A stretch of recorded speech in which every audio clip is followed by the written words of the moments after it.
This is ContactTalkRadio.com. Consciousness in action. And you are taking action into your consciousness by tuning into Contact Talk Radio. And on TuneIn.com, Ping.fm, and UpSnap Mobile. Contact Talk Radio.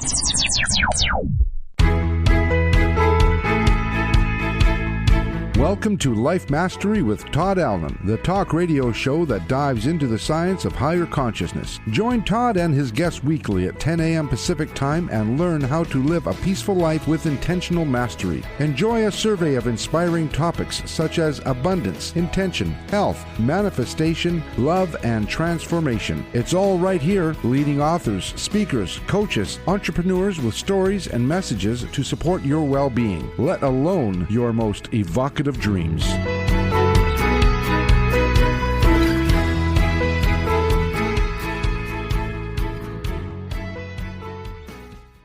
Hey, it's another groovy day, and most of you already know, but I'll tell you anyway, that's because I make it that way.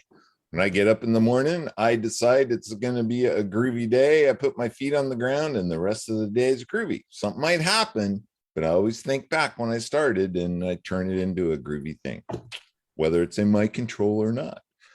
As always, I like to get myself centered and situated and sorted out before the show. We have a great topic for you today, sound healing, and we're going to be talking to an expert. It's going to be really cool. But before we do that, let's take a minute and think about what it is that you connect to.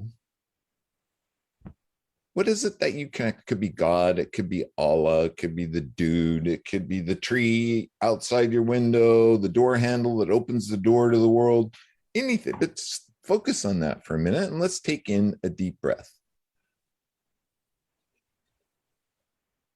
And let that breath out just to and let your essence flow up through your speaker box, out of your speaker box, out into the universe. Talk about some serious sound. That's some resonation, I'm telling you. Let's do that one more time. Taking a deep breath, but this time think about your dreams, visions, and goals. What is it that you aspire to be, do, or have? Anchor that in your mind. Taking a deep breath. And let out another big and let it flow up through your heart center, throat chakra, speaker box, and out into the universe. And here's the deal now. Make sure you provide the universe the opportunity to make those come true for you, because it will happen if that's what you do. Hi, Jackie. Hello. As always, I have my co-host with me today riding shotgun, or she's the driver and I'm riding shotgun. Either way, it doesn't matter. Hi, Jackie. How are you today, my friend? Yeah, I'm good. I'm doing well, actually. I see the turtle enclosures right behind you. G Yes. is for not a turtle. Todd, get it right. It's a tortoise. It's a redfoot tortoise, and she has this magnificent enclosure, which is now in my public speaking studio because we now live just, I don't know, 20 steps away down the street here, but this enclosure was too big to fit into the apartment that we're living in. So it is here now. And she's been a little stressed out because of the move. She was, reptiles, they get really used to specific environments. Oh, yeah. And when you shake things up, they get a little bit stressed out. And so she's eaten a little bit, but she hasn't eaten as much as she normally does in the last week. It's a different environment. Yesterday, she was out a little bit and wandering around. So I think she's sort of coming out of her shell. Pun intended. My favorite saying, and I always use this in Toastmasters for the thought of the day, is, behold, we'll use tortoise. Behold the tortoise. She never makes any progress until she sticks her neck out. That's right. I love that. I always use that. How are things with the Speak Feed Lead project? We are offering lots of classes. We're offering opportunities for our students to be authors of a chapter in a compilation book. Schools have started. If they didn't start last week, then many of them are starting this week. And I'm telling you, parents are both excited and stressed out. And here's what I'm hearing from the kids about schools is that they are piling more and more work on them this year to make up Lots to catch for up with. last year. And so everybody's really tentative about what do I want to get my kids involved in. And I was telling one parent this morning, I said, you know what? We often think of we think of extras as sometimes can be challenging, can be overwhelming at times. We don't want to get our kids involved in too many things. So what I told her is that public speaking and communication empowerment is not like an art class. It's not like taking, soccer after school. These skills matter for their whole life. And I think sometimes we as parents can project our worries and our concerns and the stress we're feeling onto our kids. And I think when you tell a kid or you allow them to overhear you saying, it's just too much, you can't do it all, it's just too much, then we actually disempower them. And we say, you're not capable. You're not capable of handling life. And I think that can be a bad thing. So, I know that parents, you need to be careful about what you're projecting onto your kids. And if they are excited about something and if there is value in something they want to do, I think it's good to try as much as you can to allow them to do that. But don't ever say, it's too much, you can't handle it, because then they won't be able to handle other things. Anyway, that's my little lesson for today. Just a quick story. I can remember my middle daughter. I have 3 daughters. And I kind of got her convinced to play baseball. Actually, it was softball, girls softball. And it was kind of fun for the first couple of practices. And then they put her on first base and somebody threw her the ball, not really hard, but she had her mitt up and it missed her mitt and popped her right in the eye. That was it. She didn't want to play anymore, huh? So I don't know if she was doing it because I thought that she should do it or if she thought it would be cool. I don't exactly know or remember back then, but that was it. It was all done. Next. Well, you and I have had lots of guests on the show that have talked about how we pretty much get damaged as kids, I mean, it's not that the parents are trying to do that, but we misinterpret things all the time as children because we download everything and we can't kick anything out. There's no delete button. So everything goes in as truth and as real information. And so when that ball's coming at you and it slips off the glove and hits you in the face, right now you've just learned balls are bad, they're dangerous, they're scary, they're going to hurt, and I'm never going to do that again. Yeah, and it's like that with all of our experiences. So, like I said, if you tell somebody that they're not strong enough to handle the situation that they're in, then they're going to grow up believing that's the truth. And it's what's another big one that I've thought about and have been taught about is lying. Right? We teach our kids that little lies are okay all the time. And then they grow up thinking, perfect example of that is Santa Claus, right?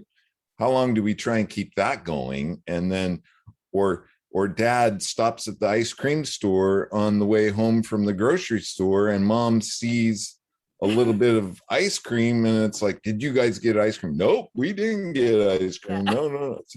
So we teach them and then they grow up and little lies are okay. And it's not that's not the case. That is total destroyer of your integrity. So anyway. And they lose their first job because they told a little lie and then they can't figure out why that happened, so exactly. I want to remind our listeners that today's show page is at www.lifemasteryradio.net. Anything that we talk about on the show today as far as links will be posted there, especially in Jackie's blog post that will come up in the next day or so about the show, and you can check it out. I'm always amazed at her blog post. She is a prolific writer. She does it every week and comes up with some great insights on the show that we do. Sometimes I think, Jackie, like, where was I? Really? I think that all the time too, Todd. Where was Todd? Where is he right now? Where is he? While you're on the website, you can sign up for Jackie's newsletter. It goes out once a week, includes who's been on the show, who's coming on the show, and her blog posts. You can also see my book and Jackie's book. There's a bunch of them right behind her, right there. Back here. I don't know which way I'm at. There we go. I'm There back you here. go. Both books are available on Amazon. You can grab them. Hers is on leadership. Self-centered leadership. Self-centered leadership. It's a cool title, and you will get great direction from reading that book. Okay, I think that's it. Sign up for the newsletter, check out the website, check out our guests. Take it away, Jackie. Well, thank you, Todd. I think today many of our listeners are going to learn something new. I know that our guest provided me some new information when I first met her, and it was really amazingly cool. So, Sue Wilhite is her name, and she is a best-selling author, a law of attraction coach, and a certified biofield tuning practitioner, a woman of many talents. She was working a decade in IT departments, various ones in Silicon Valley, and then she developed an ulcer. Probably not surprising. A hypnotherapist helped her ulcer to skedaddle, to vanish. And Sue decided it was time to switch gears and go back to her early fascination with alternate realities. So she found that her biggest passion is helping entrepreneurs get over their money blocks so they can have a thriving business, and leading her to the nickname of Profit Attraction Master. So she also performs biofield tuning. This is part of her coaching program. And that is a unique non-medical therapeutic method using sound waves produced by tuning forks in the biomagnetic or biofield that surrounds the human body to induce deep, targeted relaxation. Sounds pretty amazing, doesn't it? I always thought it took a warm bath, but maybe there are other ways to get that deep relaxation. So I'm excited to learn more from Sue Wilhite today about what she does to help people she's got this program. Her program is titled really cool. Get off your butt, ditching the bitching and losing the excusing. So welcome, Sue Wilhite. Woohoo! Oh, thank you, Jackie. And thank you, Todd. Thank you for having me on the show. I'm so excited to be here because, first of all, I love to talk. And second of all, I love to talk about biofield tuning. It's so cool. It's like, to me, the perfect blend of left and right brain stuff together, because there's parts of it that just seem so woo-woo and so out there and so bizarre to most people. And yet there's some really good physics that underlie it that can be described, talked about, mathematically demonstrated, all of these things. So I love, because I'm partially a science nerd, so I love putting these things together and going, look, it may be woo, but there's physics. And if you talk to any physicists, physics is kind of woo. Yeah. There's. So how did you get into this, Sue? Well, as you said in my intro, when I got the ulcer, I had actually rocketed to the top of my profession.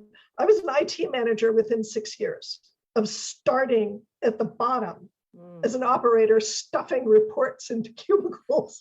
And I went straight up to IT manager, and yes, big surprise.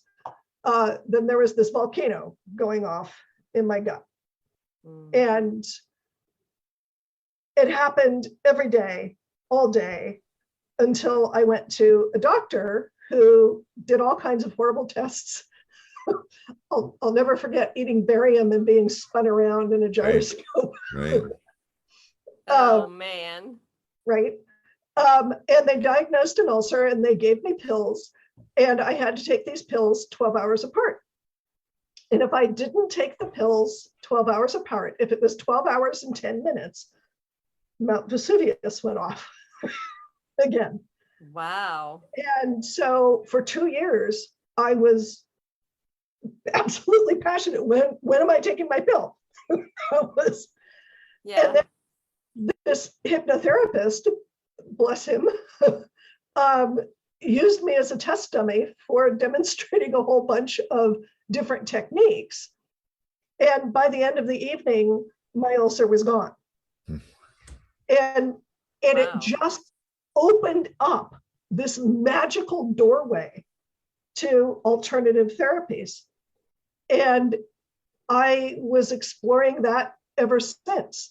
And so I've researched various techniques. I became a hypnotherapist. I spent 1.5 years doing every training I could get my hands on, learning the different hypnotherapy techniques, learning all of, how the mind works, how the brain works, all of that, getting into emotional freedom technique, which I thought was just like, oh my God, the best thing ever. Because emotional freedom technique. Huh. Yeah, it's also known as tapping, where you tap on different acupressure points to release emotional trauma, release emotional blocks. And actually, I kind of want to rewind to when I was in IT. One of the reasons that I was so good and went to the top of my profession was because it wasn't that I was into the computers. I wanted to make people's lives easier and better.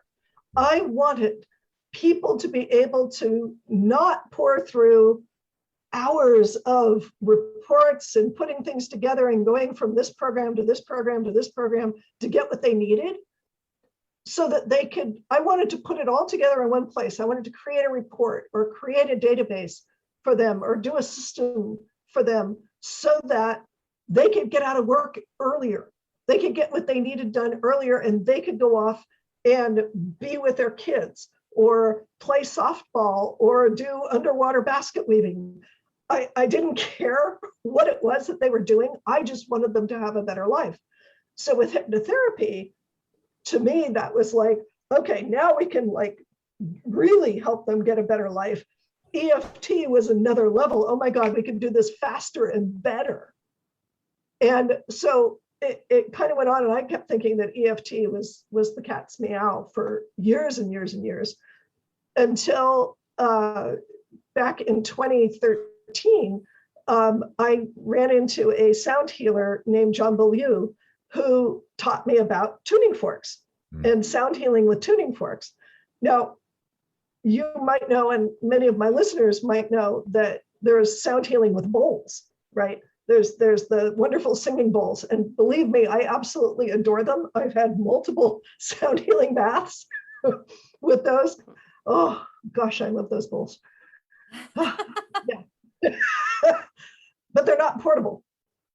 Right. They're not really portable. If you're going to do the whole thing, you've got about 50 to 70 pounds worth of bowls if you're doing just the brass ones, and even more if you're using the quartz-based ones, which are even heavier and bigger, and there's a lot to them.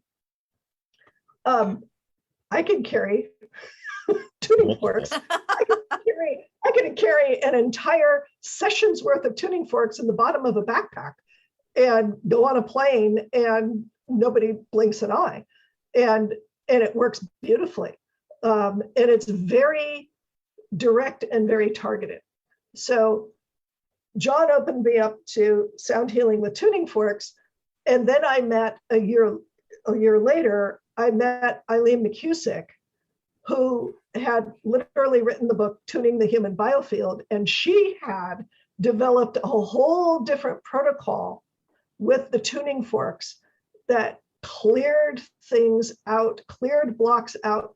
That was, to me, the fastest and most efficient way of getting rid of what is in your way that there was. All things. I've been fascinated. I've been watching Gray Braden's recent series and fascinated with sound and what science is finding today with resonant frequencies and the cell's ability. So obviously you experience that with your cells in your ulcer. rapidly healing themselves from a resonant frequency, communicating with them and telling them to switch to a different program. Is that the way? Am I getting that right? That is essentially what would happen in hypnotherapy.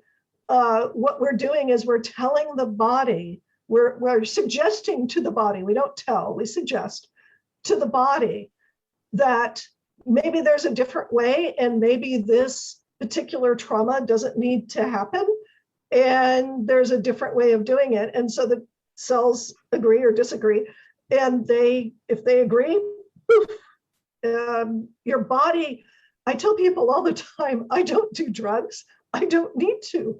We have a pharmaceutical company inside of our heads. I hope you don't have sponsors. We don't. No, but I am a friend of Bill's, and I can tell you that life is so much better. And I can have a groovy day without chemicals. Yes. And anybody can, because your body produces some of the most amazing drugs there are. Yeah. Right. And so what we're doing as complementary and alternative healers is we're allowing the body to use those natural ways of being to heal. And I'll kind of quote Dr. Andrew Weil, who I witnessed on stage saying, if I'm in an accident, if I'm in a car accident and my guts are bleeding out all over the road, I want an ambulance with Western medicine. Thank you very much. Yeah, true. Let's true. do that. Yeah. And once they stitch me up and once they put me back together and I'm on life support and things, go ahead, Reiki all you want.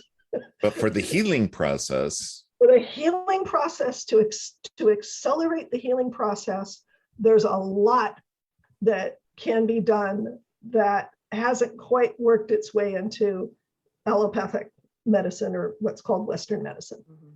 So what is it about the resonant frequencies that bring us abundance, that bring us wealth, that bring us personal growth? Can you explain to me the mechanics behind that, or is it magical and mystical like a lot of things? Your birthright is abundance and bounty and prosperity, and you're literally surrounded by abundance. Yeah. And what one of my teachers said is we spend an enormous amount of energy erecting a tent around us so that we're cut off from it. Right. It's a block. It's a block. And what these frequencies are doing is allowing us to sort of connect to that abundance outside of the tent, allowing the tent possibly to pick up that resonance and allow permeability of that abundance in. It's not that we are bringing it in, it's that we're removing the stuff that's getting in the way. So it would be, I'll just paraphrase it a little bit. It would be bringing us into the vibration, yes, of the rest of the universe, allowing us then to communicate with the ether. Some scientists call it the ether, and allow for those blocks to be broken down, and then the flow, everything flows. So that the transceiver in between our ears is communicating correctly with the things that we desire, want, and have, and the feedback loop is complete. Is that, did I get it right? Yes. Once you get into what I call alignment with that, then abundance just flows, prosperity just flows. And it can look like opportunities, it can look like people, it can look like an unexpected check. It can look like all kinds of things. The problem is that we believe that, abundance has to be in a particular way. Right. And we're waiting for it. And we are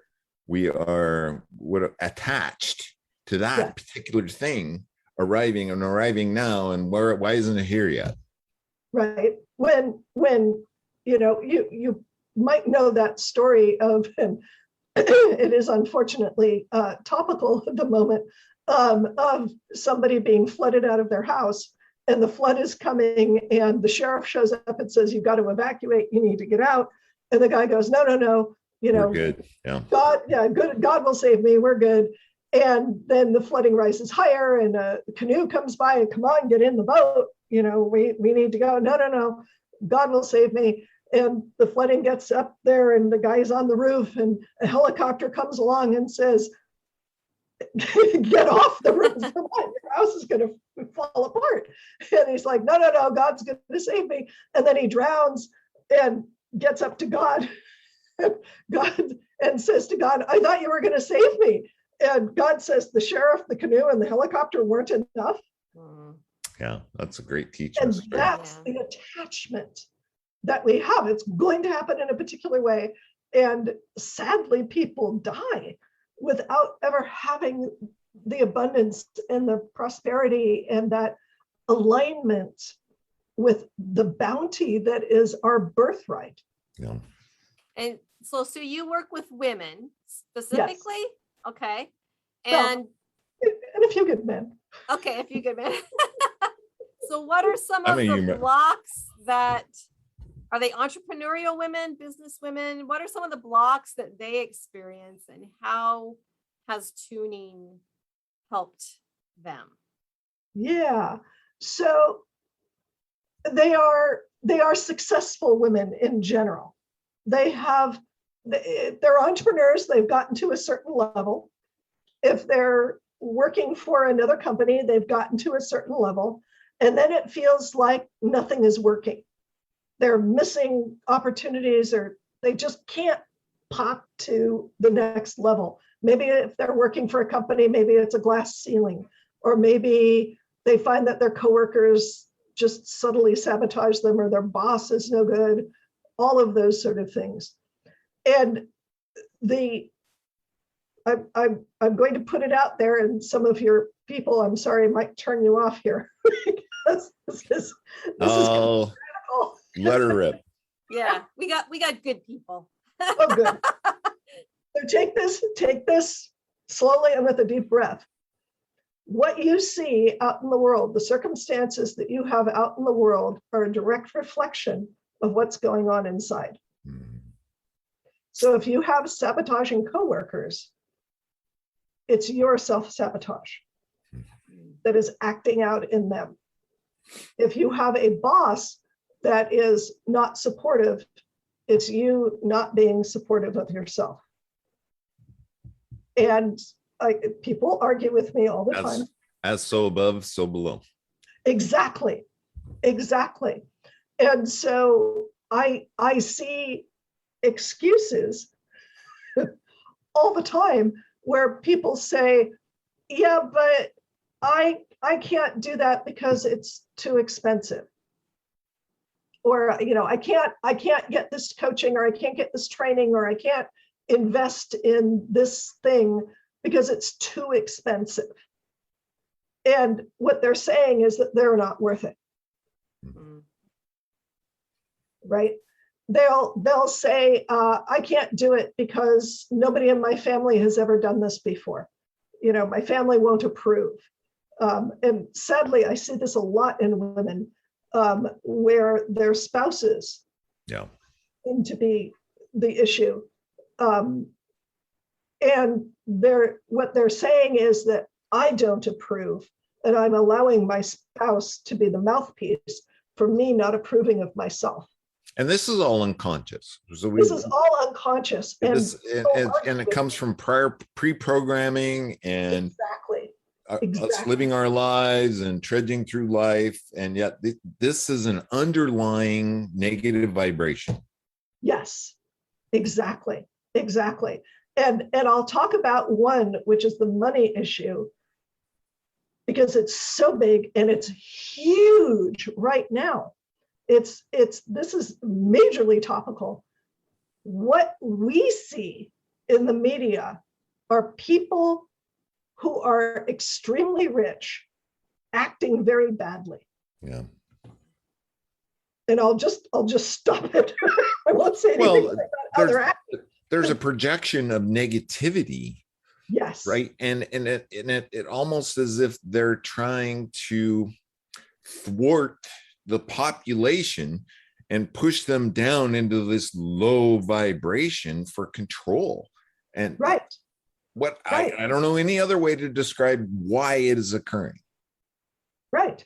And so what ends up happening is people make a decision, either on a conscious or unconscious level, that being rich means that you have to be mean, bad, arrogant, idiots, uncaring, greedy. greedy, right? Right. When what we don't see in the media are the thousands and thousands of millionaires who are doing amazing, good, supportive things in the world. We don't see it. We just don't see it because they're doing it at a grassroots level. They're doing it in their own communities. They're supporting schools. They're supporting housing. They're doing what they can. What makes news? The bad stuff. Well, that's just their own personal integrity and humility, right? They don't want recognition.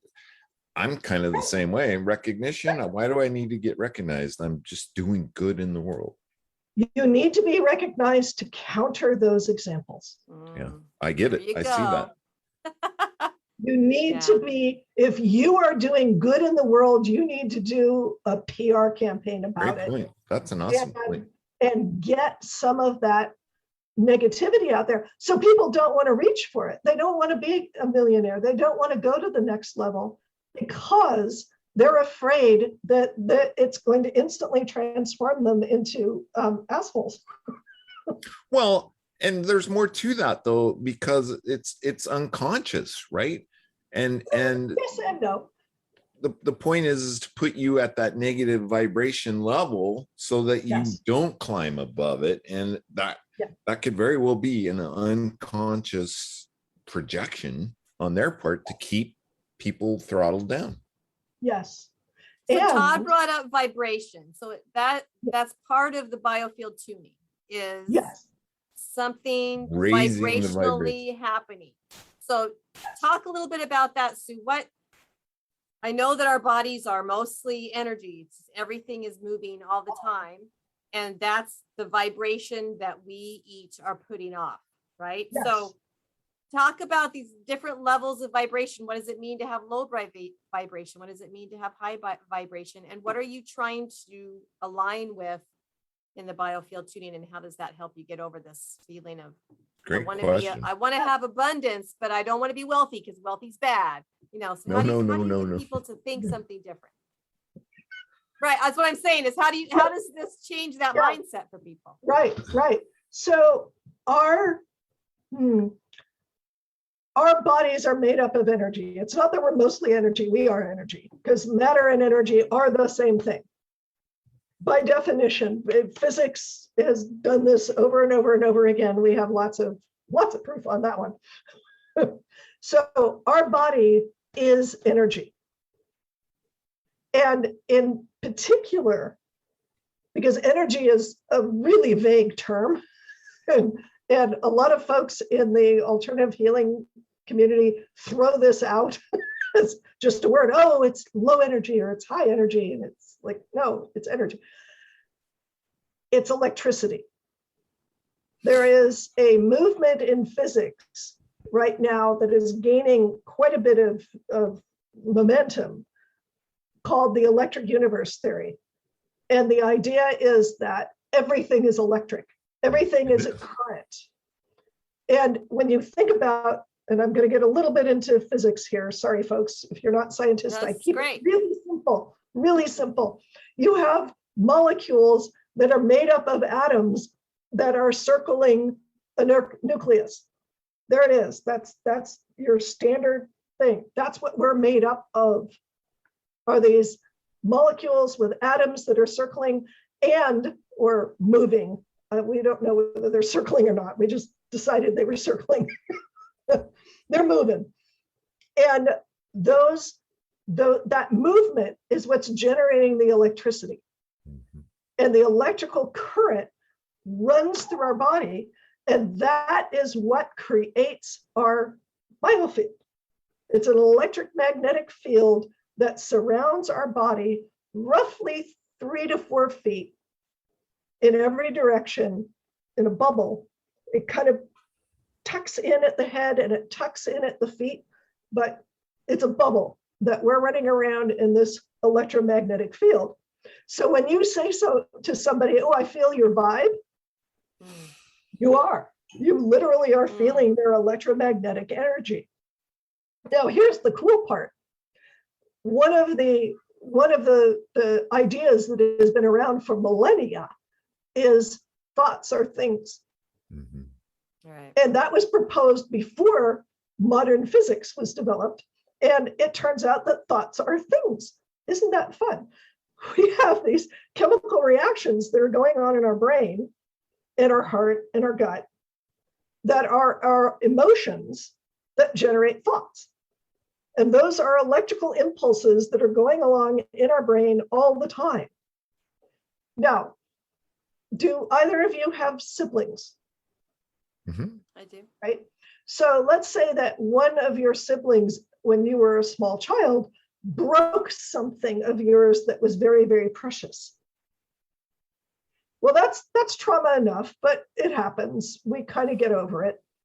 But let's say that when that happened, at the time of that event, one or another of your parental units, and I say parental units because it could be a mother, a father, a granny, grandpa, auntie, uncle, somebody who was in authority, had authority in your life, came in and said, Linda, get over it. You should have broken that a long time ago. Yeah. Or Todd, just stop crying, and your siblings should have broken that.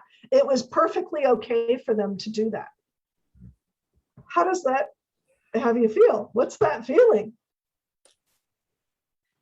For me, that actually happens. I mean, it is. I can't. Well, you're throttling an emotion. You're teaching that person to withdraw that emotion and not express their own personal feelings. Right. And that it's not worth value. Whatever that was, it's not worth value. And betrayal. Betrayal. Emotions. And betrayal. Yeah. Because not only did the sibling break your thing, which is a betrayal, right. But the parental unit approved. Right. So now you have a very strong emotional reaction accompanied by some pretty hard thoughts that you're not worth it, that it's not okay, that you're not valued by that parental unit.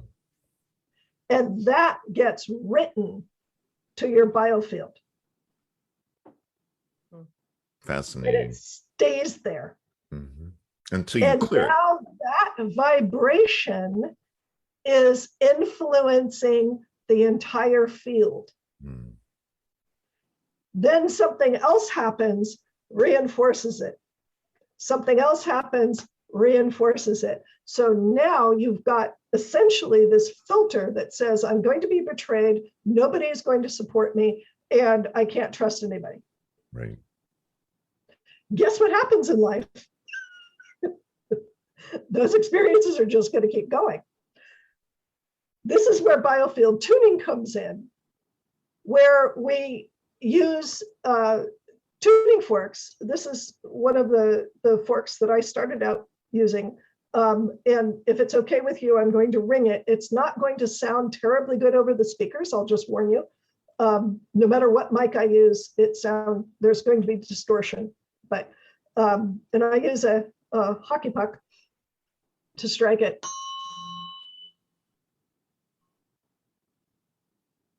Yeah, it fades shortly after you ring it. Yeah.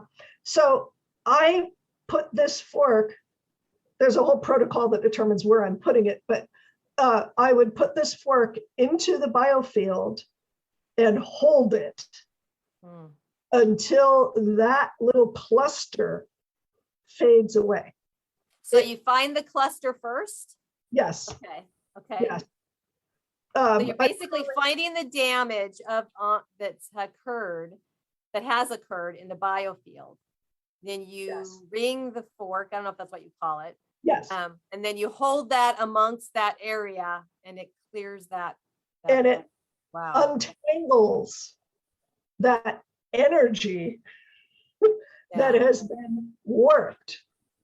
And when that happens, now that energy that's been held in this non-useful pattern now gets released, and that thought, belief, emotion goes away.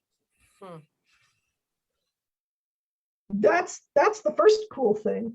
The second cool thing, you didn't even need to know what that was. Yeah, it's true. There is nothing that you have to remember. There's nothing you have to recall. There's nothing you have to live through. It's just me going, oh, look, there's a kerfluffle. All right. Hold the fork in it, hold the fork in it, hold the fork in it. I might have to strike it a few times. You know, I might need to bring it. What does it feel like for you when you find that kerfluffle? What is that? How do you do that? I'm moving the fork slowly through the field and it feels like it just stops. Runs up against something. Some folks, some practitioners feel a heat wave, some feel cold. I just feel it as like running into jello where it had been air. Interesting. And people have experienced doubling and tripling of their salary. Yeah. People have experienced a release of emotions and thoughts that they'd had for years and years and years. I've had people go, wow, you know, I knew that this event happened, but I don't remember how I felt about it. Is it instantaneous, Sue? Yes. Is it take? Yes. Boom. Boom. Boom. Wow. Now, can you do this only in person or can it be done virtually? Yeah. I can do it remote. I've been doing it remote ever since the pandemic started. The creator of this technique, Eileen McCusick, was actually very resistant. She discovered this and developed this 20 years ago. And she was very resistant to it being remote. She kept saying, nope, can't be done remote. It has to be done in person, can't be done remote. And then sometime in 2019, somebody challenged her and said, okay, Eileen, what evidence do you have? Because she's a real researcher. She's a science, she's got her master's, she's working on her PhD on this. What evidence do you have that this doesn't work remotely? None. Let's try it.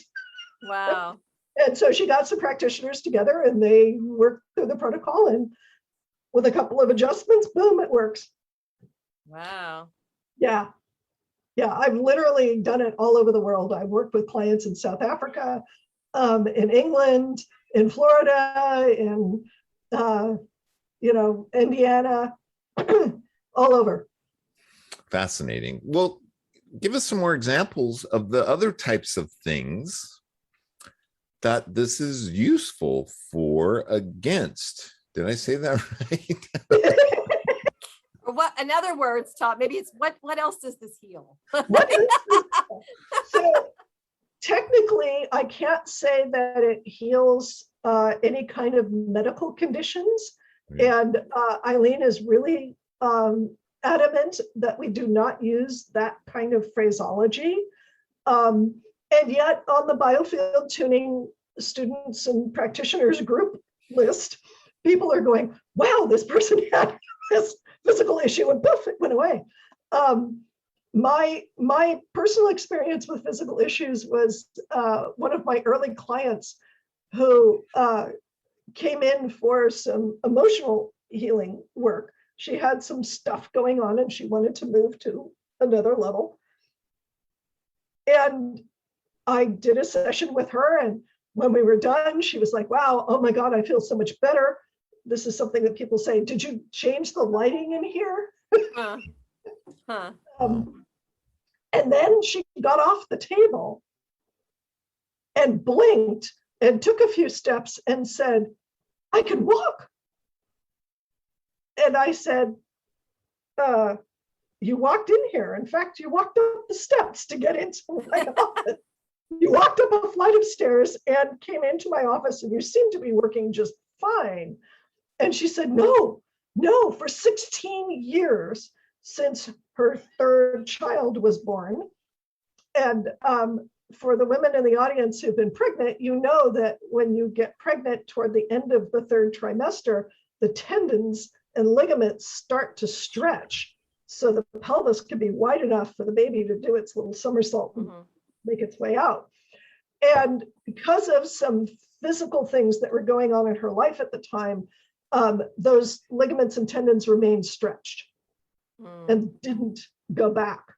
So she has had an ongoing issue with her hips where they just pop out of alignment, and she has to go to the chiropractor and get it shoved back in about every 2 weeks. And she was due for one of those. And she got off the table and her hip had spontaneously gone back in. Wow. I don't touch my clients. I am not doing any physical, well, I take that back. I do apply tuning forks to, if I'm in person, I apply tuning forks to certain parts of the body, but I'm not like shoving hips in. I'm not doing any. Right. Yeah. Fascinating. Wow. And she walked up and down. She goes, oh my God, my hip is back. My hips are back. My hips are back. So it's really amazing. I've had people spontaneously clear lung issues, clear headaches, all kinds of things, because our emotions really, in the biofield, really write their information into the body. It's those vibrations. And when those vibrations are strongly held of dis-ease, the body struggles with it. Yeah. And once you can clear that out, the body goes, oh, thank you. Well, that's actually happened to me, Sue, as I was doing some meditation with Joe Dispenza, some of his meditation. And I've since a traffic accident more than a year ago, I've had neck issues. And I have to go to the chiropractor every 3 or so weeks to put my neck back on straight, especially.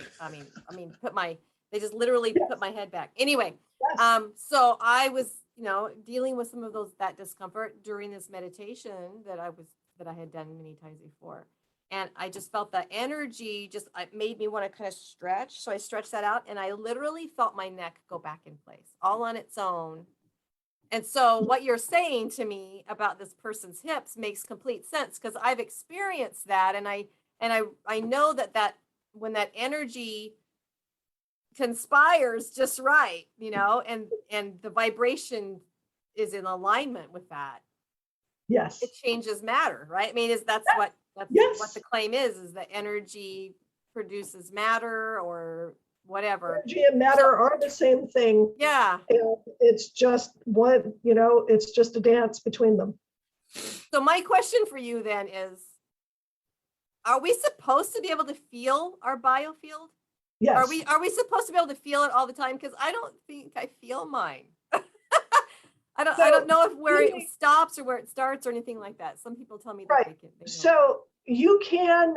It's a practiced awareness. I was going to say it's like riding a bicycle and understanding. Like Exactly. It's a practiced awareness of the electrical current that is running through your body. So there's a central channel, which multiple cultures have identified. In the Hindu system, there's a chakra system. In acupuncture and qigong, there's the central channel that goes. And actually in some of the healing qigong, they talk about the circles, these giant circles, and that's our biofield. Right. And you can absolutely feel it. There's I could feel it inside. I just don't know that I can feel it, beyond. Practice attention. Yeah, and also extending it. Yes. You can through meditation and through an awareness, you can actually send it out. It's quite fascinating. Broadcast it, right? Yes. Yes. And oh my goodness. Do that. You hear people talk about charisma. That's their biofield. Well, you're a success attraction coach. So you're talking about the law of attraction, right? Which is everything vibrationally. Am I right? Yes. So, Yes. so as you're helping people tune their biofields and open those blockages, the mindset changes, then the reason that the abundance comes, if that's what they want, is because now they're attracting the right things. They are removing the blocks to that, because the law of attraction is you ask for it. I give it the cafe model. You put your order in, the kitchen makes it up and attempts to give it to you. Yeah. But it's like if the waiter came and said, here's your filet mignon, or here's your baked Alaska, or here's, the thing that you've asked for, and you go, nope, don't want it. Either consciously or unconsciously, then the waiter takes it back to the kitchen. It's not that the kitchen didn't produce, it's that you went, nope. Yeah. Fascinating. Oh my goodness, ladies, we only have about 4 minutes left. Oh, we're down to 3 minutes. Sue, I want to thank you for coming on the show today. And I certainly hope you're open to coming back, because it seems to me like we just got started with this discussion. I'm not sure where all the time went. Jackie ate it. That's what happened. No, I'm just kidding. We were so much in tune that. That's right. Totally. Is there a last minute parting shot that you would have for our listeners? I know just off the top of my head, go to lifemasteryradio.net or .com. Sue's link is there. Look for Jackie's blog post. There'll be many more links. Anything else, Sue? Well, one thing that I like to end my shows with, and that is, for all of you folks out there, no one will value you as much as you do. Yeah. No one will value you as much as you do. So whatever value you put on yourself is what the universe is going to come up slightly short. Yeah. If we talk to our friends like we talk to ourselves, we probably wouldn't have any friends. We would not have any. We would be in really dire shape. Oh, Sue, did you have fun today? Did you have a blast? I know you had a blast. Todd. Thank you so much. Thank you, Jackie. You had great questions. That's good. It comes from being connected. Yes. Jackie, any takeaways? I've learned a lot from Todd. We've had marvelous guests who have, like yourself, Sue, opened my mind to whole different doors of possibility that I didn't even know were there. Yeah. And so that's cool to watch, Sue. Yeah, that's what it's all about. It's just being open-minded enough to, if, like you said, if you're saying to yourself, I wish I could do this, or I wish I knew how to do that. And then we have a guest on the show who tells us how to do just that. If we go, oh, that was interesting, but and we don't actually fully digest what we just learned, then we don't know that the universe has answered those questions for us. So yes, take this as a sign, people. Yeah. Or a seed has been planted. Yes. Thanks again, Sue. That's about all we have time for today. I hope you enjoyed the show. Please tell a friend about the show, how cool it is. These two people, Jackie and Todd, they just have a blast, and they have some really cool guests and talk about some really cool things. Check out Sue's website and follow the links. Lastly, please make it a great day, because it is all about choice. Bye-bye for now. Bye, everybody. Thanks. Bye. Thank you for tuning in to Life Mastery with Todd Allen, the talk radio show that dives into the science of higher consciousness. Join Todd and his guests weekly at 10 a.m. Pacific Time and learn how to live a peaceful life. For more information on Todd and his guests, visit his website at www.lifemasteryradio.net. That's www.lifemasteryradio.net.